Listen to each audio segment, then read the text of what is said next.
नमस्कार। भारतीय टुडे 21 से मैं आरपी पंडित एक बार फिर आपके साथ हूँ। तो रघुमल भट्ट जी, जिस तरह से कि मैं आपको सवेरे मिला था, उसके बाद फिर दोबारा से आपसे मुलाकात हुई है, मुझे बड़ी खुशी हुई। अब ये बताएं, जिस तरह से आज मैं जब आपसे सुबह मिला उसके बाद कई लोगों से चर्चा हुई, तो हर आदमी यही कह रहा है कि ये जो कार्य हो रहे हैं, जो नौकरियां निकाली जा रही हैं, या जिस तरह से डेवलपमेंट के काम हो रहे हैं, ये सिर्फ चुनाव का एक फंडा है भारतीय जनता पार्टी का। देखिए पंडित जी, आप दोबारा आए, आपका स्वागत है। आपने ये जो कहा है कि ये कोई चुनावी फंडा तो नहीं है, ऐसा नहीं है। माननीय हमारे मुख्यमंत्री नायब सैनी जी, वो भी गांव की पृष्ठभूमि से आते हैं।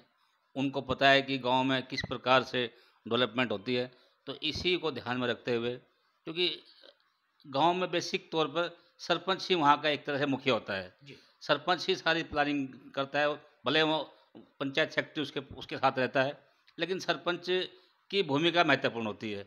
सरपंच को पता है भी कहाँ नाली बननी है, कहाँ सड़क बननी है, कहाँ धर्मशाला बननी है, कहाँ छोटे छोटे और बुनियादी काम होने हैं, कहाँ नल का लगना है, कहाँ टूटी।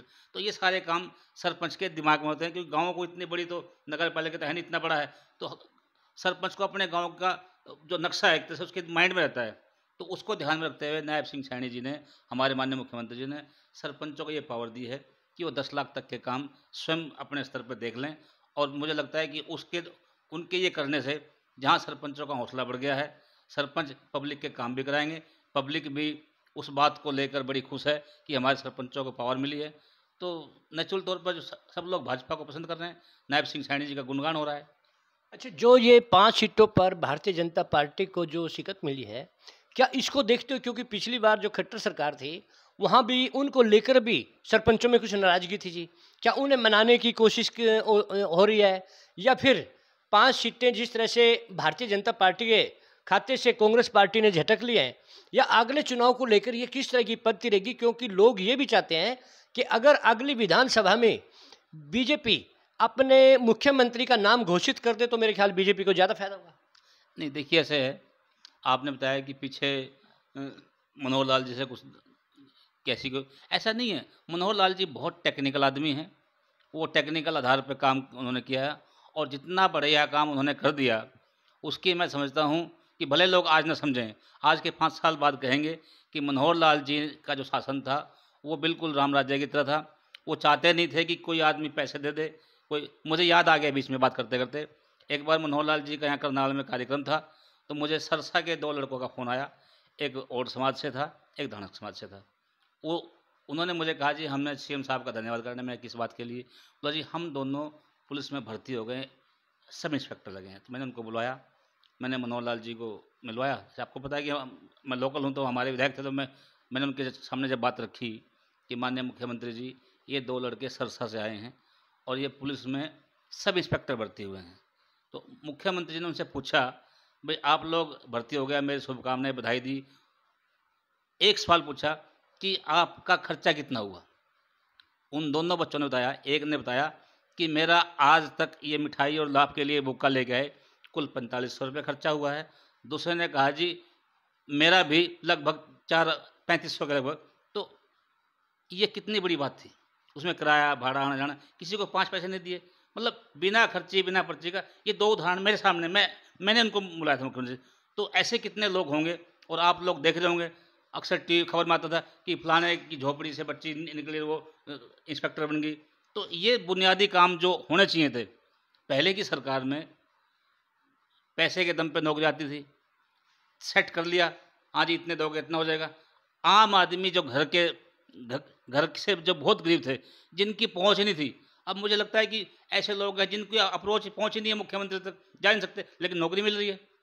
अब वो बच्चे अगर अप्रोच लगाते, कहीं ढूंढते फिरते किसी को, नहीं, अपने ख्याल में नहीं होता काम।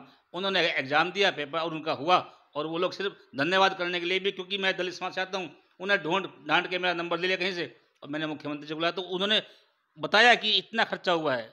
इससे बड़ी बात क्या हो सकती है? अच्छा भट्ट साहब, जैसे कि पूरे हरियाणा में इस बात की चर्चा रही है, मैं मानता हूँ आपकी बात, कि मनोहर लाल खट्टर जी एक ईमानदारी की मिसाल के तौर पर जाते रहे हैं। तो क्या उसी तरह से बिल्कुल ईमानदारी और पारदर्शिता से नायब सिंह सैनी जी की जो सरकार है, वो 50,000 जो कर्मचारियों के लगाने की बात कही है, क्या उसी तरह से होगा? बिल्कुल पारदर्शिता होगा, कोई खर्ची, कोई पर्ची नहीं चलेगी। पढ़ने वाले बच्चे आगे आएँगे, उनको बराबर जो उनकी योग्यता के आधार पर बिल्कुल उनको नौकरी मिलेगी और ऐसा नहीं है कि किसी के साथ कोई भेदभाव करेंगे, आधा परसेंट का भी भेदभाव नहीं करेंगे। बच्चे लगेंगे, आपके सामने रिज़ल्ट आ जाएगा जल्दी ही। और ये जो लोग दूसरे लोग करते हैं ना प्रचार, विपक्ष के लोग, ये प्रचार करना है इनका काम, इनका कुछ है नहीं और कांग्रेस कहीं आगे दिखाई नहीं देगी। ठीक है, कुछ कुछ परिस्थितियाँ होती हैं, इन्होंने 5 सीटें ले ली हमारी, ऐसा नहीं है कि हम 5 सीटें ले ली, हमारा मनोबल टूट गया है। आप आंकड़े उठाओगे तो करनाल, खासकर जहाँ मनोहर लाल जी लड़ रहे थे, 9 की 9 विधानसभाओं में बीजेपी नंबर 1 पे। कहाँ बताओ, कहाँ कांग्रेस किसी कहीं भी हो तो? ऐसा नहीं है, कुछ कुछ जगह हो गया होगा, लेकिन उसकी भरपाई हम कर लेंगे। हमारे कार्यकर्ताओं ने उस चीज़ को महसूस किया है। अब हमारे कार्यकर्ता बिल्कुल मुस्तैदी से लगे हुए हैं। भारतीय जनता पार्टी और विशेषकर नायब सिंह सैनी जी ने जो जिस व्यवहार कुशलता से कार्यक्रम अपने हाथ में लिया है, अधिकारियों की नकेल भी कसी है और अधिकारियों को चेतावनी से कहा है कि मेरे कार्यकर्ता ने अगर 5 चक्कर काट दिए तो 200 चक्कर काटने पड़ेंगे। आज अधिकारी भी सहमे हुए हैं। कोई अधिकारी किसी काम के लिए मना नहीं करता। काम में 1-2 दिन लग सकते हैं, जांच पड़ताल में जो समय लगता है उतना लगेगा, लेकिन कार्यकर्ता हमारे अधिकारी हमारे कार्यकर्ता को इग्नोर करते हुए कोई ऐसी बात नहीं कर सकता है। आज काम हो रहे हैं। तो क्या आप मानते हैं कि पिछले दिनों जो 8-9 साल निकले हैं उसमें कार्यकर्ताओं की अनदेखी की गई है? नहीं, वो एक सिस्टम है, लेकिन आज वो हर किसी का कार्य करने का अपना ढंग है। मनोहर लाल जी का टेक्निकल ढंग था, नायब सैनी जी का अलग तरीके का ढंग है। देखो, हर व्यक्ति का अपना-अपना व्यक्तित्व है। तो देखिए, रघुमल भट्ट जी ने जी। ये सारी बातें करी और कहा कि जिस तरह से नायब सैनी एक पूरे जोश के साथ प्रदेश में एक विकास की गंगा बहाने जा रही है, उसमें आगामी सरकार हम भारतीय जनता पार्टी की बनाएंगे और विपक्ष के पास शायद बीजेपी आने वाले दिनों में ऐसा कोई मुद्दा नहीं छोड़ना चाहती जिसके आधार पर वो स्टेज पर खड़े होकर ये कह सकें कि आगामी अगर हमारी सरकार आएगी तो हम ये काम करेंगे। क्योंकि जिस तरह से भारतीय जनता पार्टी पिछले दिनों से एक के बाद एक विकास कार्य या रोजगार की बात कर रही है, इससे बीजेपी की वोटों में इजाफा होगा, यह तो बहुत ही संभव है। क्योंकि काम करते और करने के बाद दोबारा से फिर पता चलेगा कि जनता किस मूड में रहेगी। इसी तरह हम भट्ट साहब से फिर बात करेंगे। तब तक के लिए जय हिंद, जय भारत।